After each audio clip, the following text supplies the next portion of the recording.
NFL team. What a run it's been for the Eagles. The great draft in 17, the Super Bowl winning season, and now here from Brian Dawkins and Schreiber into the Hall of Fame. Here now to Chris Burke.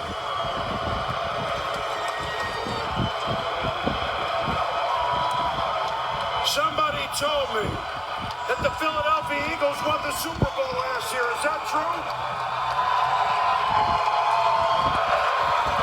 I'm just checking.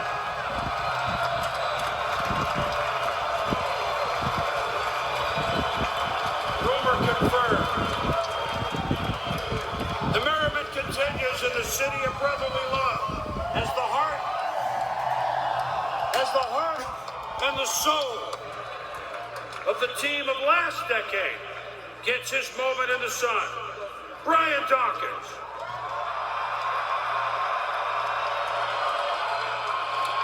Doc was drafted in the second round in 1996 out of Clemson. His 13 seasons in Philadelphia saw the Eagles play in 4 straight NFC Championship games, 5 overall, reaching the Super Bowl in 2004. Playing safety with enough passion to account for the entire defense.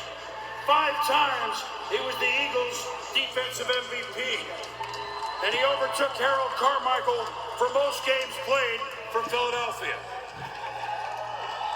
Brian went on to excel in his final 3 seasons in Denver, and when he retired, this member of the NFL All-Decade team of the 2000s and the 9-time Pro Bowler became a member of a very rare defensive club. 37 sacks, 26 interceptions. A rare bird indeed. Brian Dawkins is presented today by his longtime defensive back Philly teammate, Troy Vincent. For Brian, it was all about faith, family, and football. As he would say, 2 gonna enter today, 1 gonna leave. And we're not losing today. That energy, that fight, he's the real live Rocky Balboa. Brian Dawkins was a massive star. If not in size, then certainly in intensity, dedication, and talent. Every ounce of my passion, every ounce of what I got is going to be laid out. That star began to truly shine during his college years at Clemson. Brian Dawkins leveled. One of the funniest stories I remember in college, we were roommates, and Brian issued with a lot of coaches that he was small. So he would literally set his alarm every night for about 2:30, 3 a.m., wake up, eat peanut butter and jelly sandwiches and spaghetti to try to gain weight. Just watching him dedicate himself in that way was a huge inspiration for me. The Eagles' second-round pick in 1996 quickly became the cornerstone of one of the league's most dominant defenses. When myself, Doc, Bobby Taylor, and Al Harris is one that sometimes often is not mentioned. When we came together, it was a special unit, and he was the centerpiece.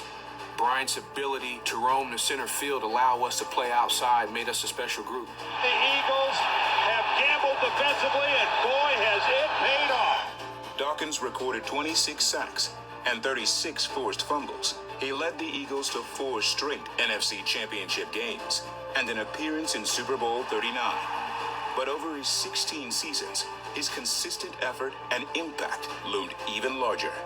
Brian's style, it was reckless.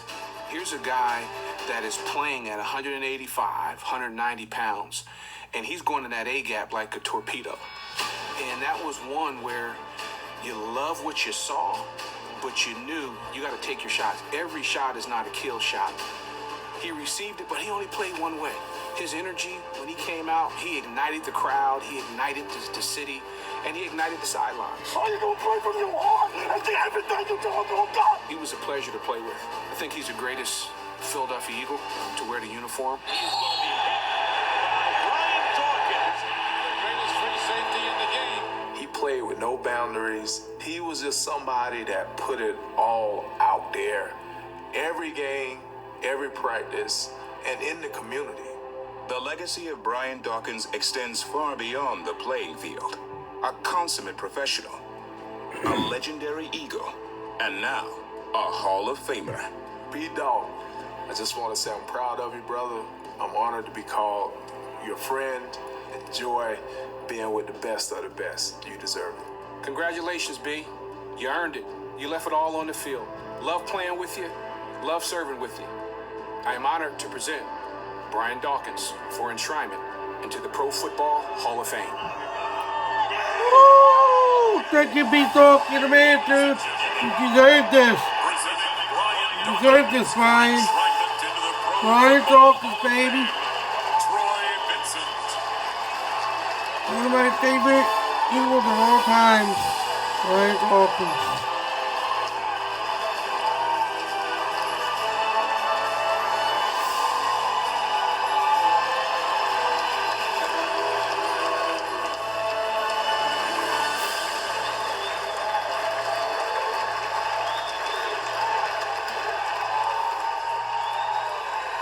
Oh, glory.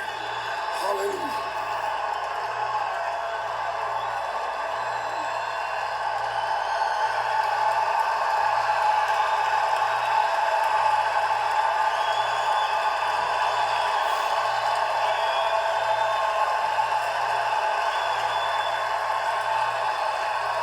Brian Dawkins, baby. It's good, B-Talk.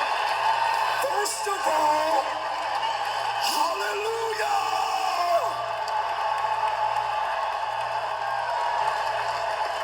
So, as you look on my shirt, it says blessed by the best. And throughout my life, the Lord has blessed me with so many individuals. So if it was up to me, Hall of Fame, this is what I would do. With my jacket, if you would appease me, I would like to put every last one of the individuals that I told you was special in my life in my jacket somewhere.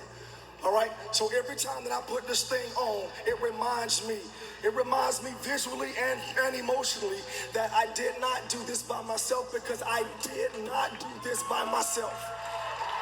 I did not. To my big brother Troy, brother, I thank you. I thank you for the example that you set for me. Like you were a rabbit for me to chase. The way that you handled your business, the way that you techniques on the field, I looked up to you. And that's why I had you present me. So thank you for being the man that you are, that allowed me to look at you, model myself after you, and become the man that I have become. Thank you, my brother. Sal, peace out. Brother, man, you were my rabbit I chased all through high school, brother. You were that dude. I wanted much success for you, but what I wanted to come get you, brother. I wanted to supplant you to be that dude. Listen, I know I didn't do it by myself, and so there's coaches, there's teachers, my family, I'll talk about them later. There's doctors, because I'm a physical safety, so I was beat up quite a bit. Trainers, massage therapists, my teammates, listen. I had a healthy dose of fear of letting you down. That's why I went so doggone hard. I never wanted to let you down. I didn't. Anything that I can do for you, you know I would do for you. And it's not just those who are sitting here looking at me now, but all of you looking at this on TV. I gave everything I had to the last drop for you because I loved you so doggone much. So thank you.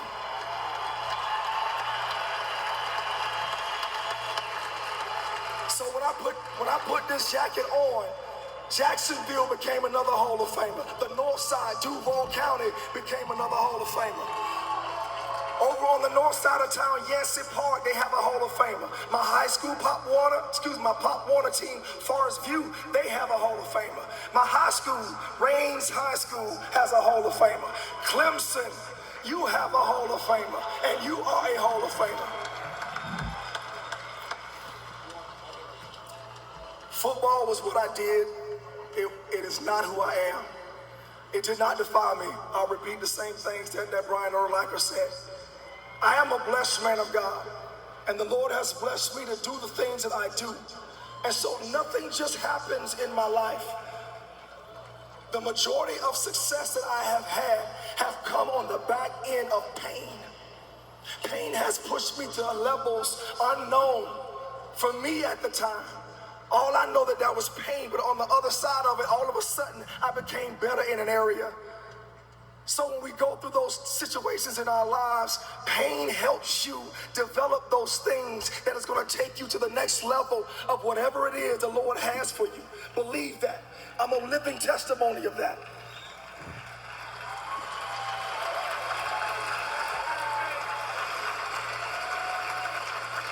See, there's a purpose for my pain. There's a purpose for my pain. As you've been listening all, and you probably read all this week, I suffer from depression. I went through it mightily my rookie year. I suffered through suicidal thoughts. And I wasn't just suffering through suicidal thoughts. I was actually planning the way that I would kill myself so my wife would get the money. Not yet, not yet.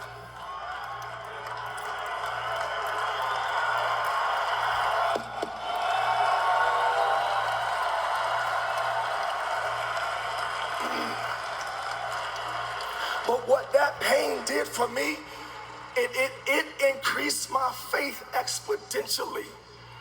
I have grown leaps and bounds because of the things that I've gone through, and that's one of those things that I went through. And when I say went through, that means I came on the other side of it. So for those who are going through right now, there's hope. You do have hope. There is something on the other side of this. Don't get caught up where you are. Don't stay where you are. Keep moving. Keep pushing through.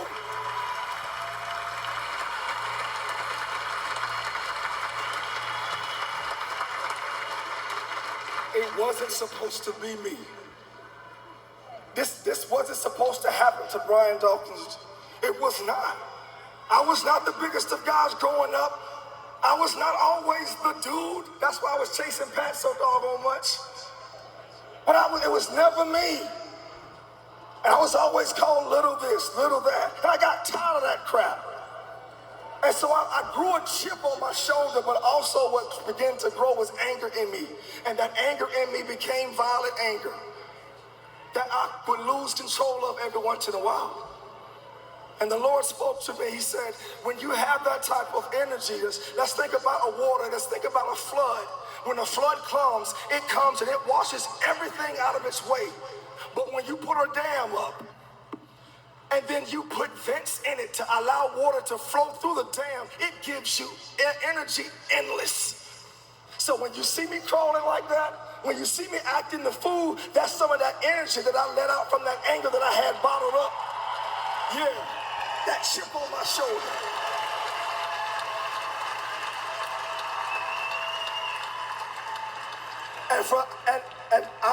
I'm not looking down on those who talked about me, but I want to thank for my haters. I want to thank those people that told me through other people that I wouldn't be where I am today, that I couldn't make it because I was too small, because I couldn't do this, that, or the other. But what the Lord told me was, listen, you know the turbines that you have that the wind pushes and you can generate energy from it? Guess what their words were to me? They just pushed my turbine. They gave me even more energy. So my haters became my elevators. They helped me out. So thank you. Thank you for all those who kept doubting me and told me what I couldn't do. I have some thank yous to get through. I'm going to be respectful of others' time. So I got some thank yous to get to. Coach Stevens, my high school coach, he's here today. Coach Stevens, I want to thank you. And I want to thank you for allowing me to play defense, Coach, and not letting me play offense. When I asked you, could I go to the defensive side of the ball, you said yes. And Coach Stevens, I thank you for that. Because on that defensive side of the ball is where I love and where I live and where I'm blessed to be. So thank you. Coach Black. Coach Black was my high school defensive back coach. Coach Black, here's what I want to tell you. I want to thank you for allowing me to come into your office when I was struggling in school. When I was questioning, could I even go to college, because I didn't know what I didn't know at that time. And it was so hard for me to learn. You tutored me. You helped me. You brought people into the classroom to help tutor me, to help me get my grades up, to even get a chance to go to Clemson. So, and listen, you didn't know this. My major is because of you. Industrial education, human resource development is because of you. So thank you for your trust in me. Thank you for showing me the way, brother. Thank you.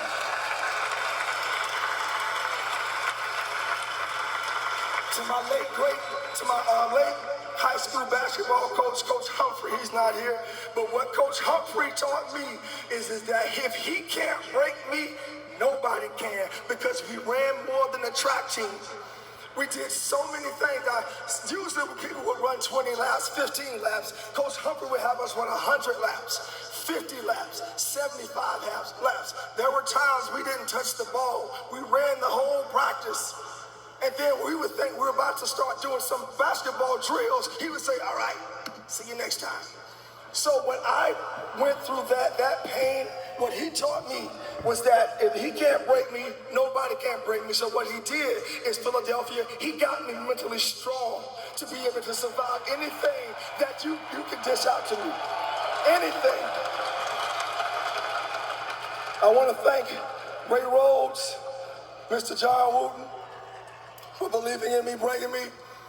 I want to thank Mr. Jeffrey Lurie. Thank you for bringing me to the Philadelphia Eagles, for trusting in me, the smallest safety from Jacksonville, Florida. I'm going to try to hold on to it right now. Emmett Thomas. All right, Emmett, I want to thank you. I want to thank you. Where you at, E? Where you at, E? I can't look at you. I'm going to start crying. E.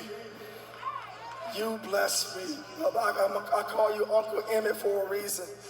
When I was in those depressive states, when I was thinking about suicide, it was because of your hand, your guidance, and your believing in me, helping me to go see somebody about the struggles that I was having, to allow me to be alive today. So you're one of those guardian angels that blessed by the best. Yes, I've been blessed, and he's one of the best that I'm talking about.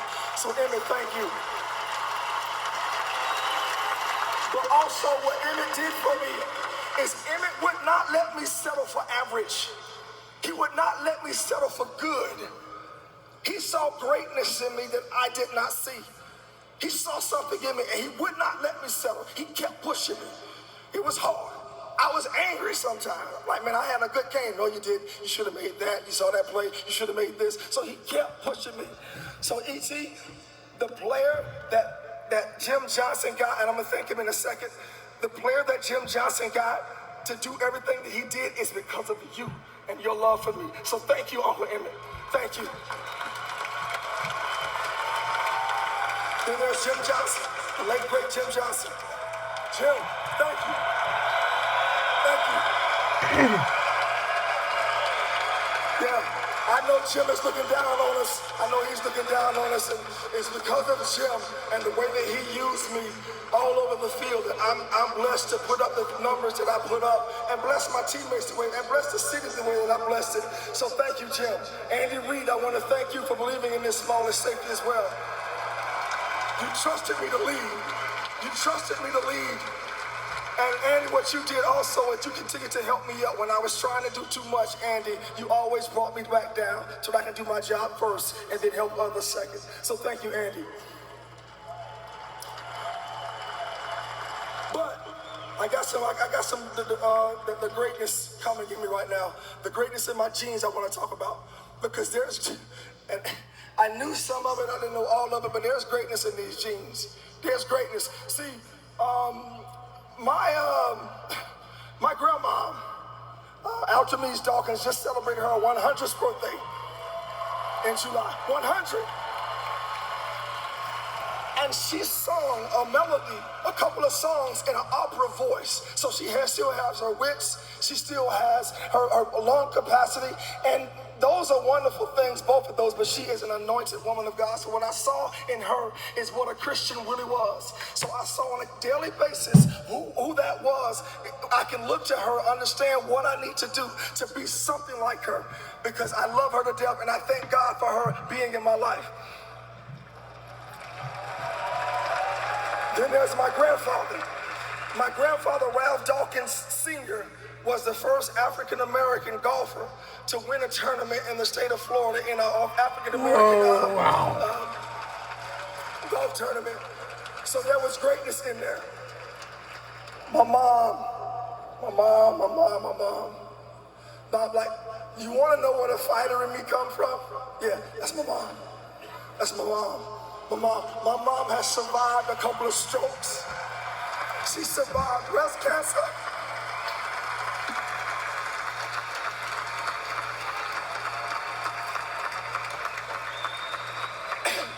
And don't let that sheepish smile fool you like she's a pit bull when it's all said and done. She looks after her family. And she told me this. She said, Brian, if you ever get in a fight, don't start it, but finish it.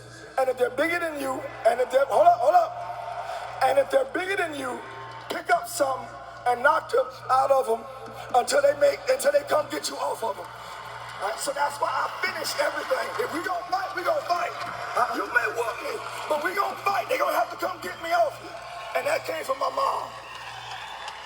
My dad, I thank you, Pops. Man, the reason why, can you see the lid that he's wearing? You see, I wear those type of lids too, don't I? That's because of that man right there. I love him to death. And what he blessed me is he showed me what a man is supposed to be, how he's supposed to treat a wife, how he's supposed to be a giver, a provider. My dad worked sometimes 2 and 3 jobs, hustle jobs, to bring the ends meet home to us. So, Pops, thank you. And here's the other thing my dad taught me. When I wanted to quit in one of those painful situations in Pop Warner, my dad told me, when you start something, you finish it. And you don't have a bad attitude. I bet not have a coach come home talking to you having a bad attitude. When you start something, you finish it. I think also because he paid his money, he was like, But what that did is, there's a finisher in me. There's a finisher in me that won't quit. And those two, my mom and my dad, provided with me something that now you see in front of you. That grit, that determination, that fire, and then that ability to never quit, to never give in, came from my mom and dad. Thank you. My kids, Ryan Jr., I'm proud I gave you my name, brother. I'm proud I gave you my name. I'm proud of the young man you're becoming. Brianni, love you. I love the personality that you have. I love you, sweetheart. The twins. Now, a lot of times when people say twins, they say, uh-oh, double trouble. Nope, uh-oh, double blessings. Because that's what they are to me. Shani and Cece, love you. And what I wanted to provide for you, I want to provide for you one of the most important things that you can have. And that's a powerful name. So I pray that the name that I'm going to give you will bless you to get a step up real quick in this world. So I'm going to continue to build this name because I'm still growing, right? I'm still able to live my life. But I want to let you know that I live the life that I live. For them, yes, but for you first. So thank you.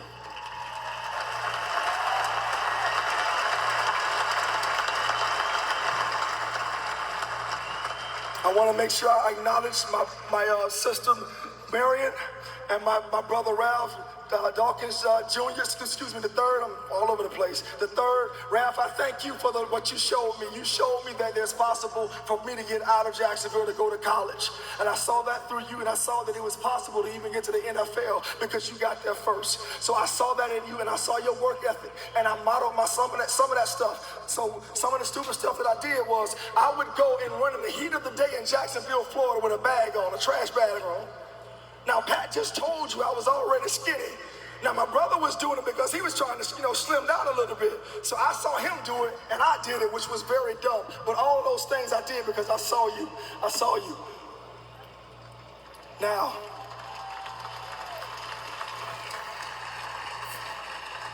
last but not least, is my beautiful bride, Connie. The blessed by the best once again. The other part of me being here is because of that woman, because of Connie, because of you, because of your urging me to go see a psychiatrist, to go to talk about my problems and be more open with you about my problems so we can talk things out. You prayed for me, you were there for me, you would not let me settle. And for that, I want to present something to you today, all right? So I have my gold jacket, right? But what I want to present to you, sweetheart, is something golden as well. So can we get that out real quick? Yes. Could you stand up, sweetheart, and put that gold veil on right there? Yeah. Yeah, that's my Hall of Fame wife right there. Yes, sir. That's my Hall of Fame bride right there. Yes.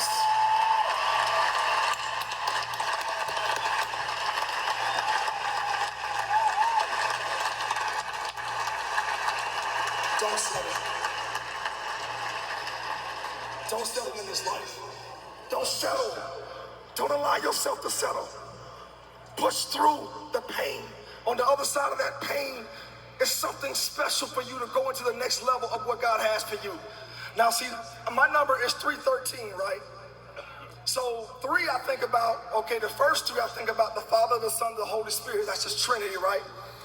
The second 13 I think about my birthday, because I was born October 13th, 1973.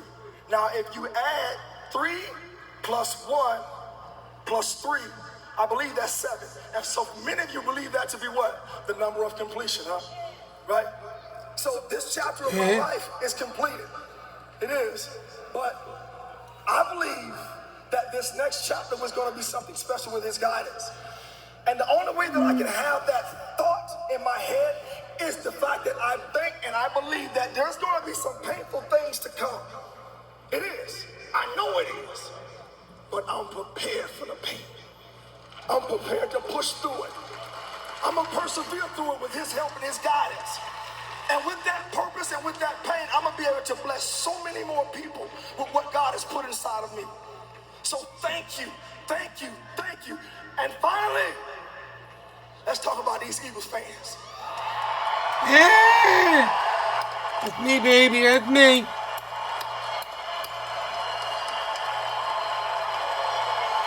Look at all them Eagles fans there, baby.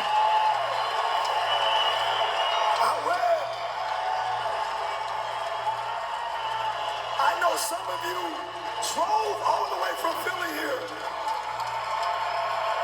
And listen, I have a good understanding that you don't have money just to waste. So that means that you put hard-earned money that you could be saving to come out here and celebrate with your boy.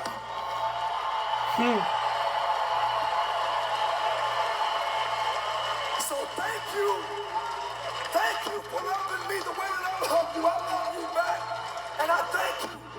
Thank you for everything. Thank you, Brian. You're the man, dude. What I want to say is, thank you, Heavenly Father. Thank you, Heavenly Father, for blessing me with the sense to understand that I did not do everything by myself. That you have guided me the whole way. That I've had wonderful people around me that you placed in perfect positions to reach me.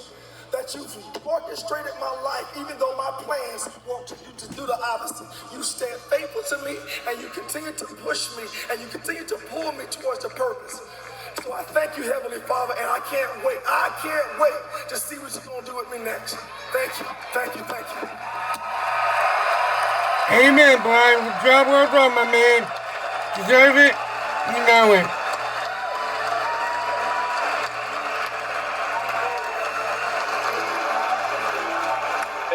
Dawkins showed out for the Eagles fans that showed up. Wow. Don't settle. There is hope on the other side for all those that are suffering. And that hope has led to that embrace. Cowboy and Eagle hugging his teammates in the Pro Football Hall of Fame. Up next, the man who was called the Freak, Randy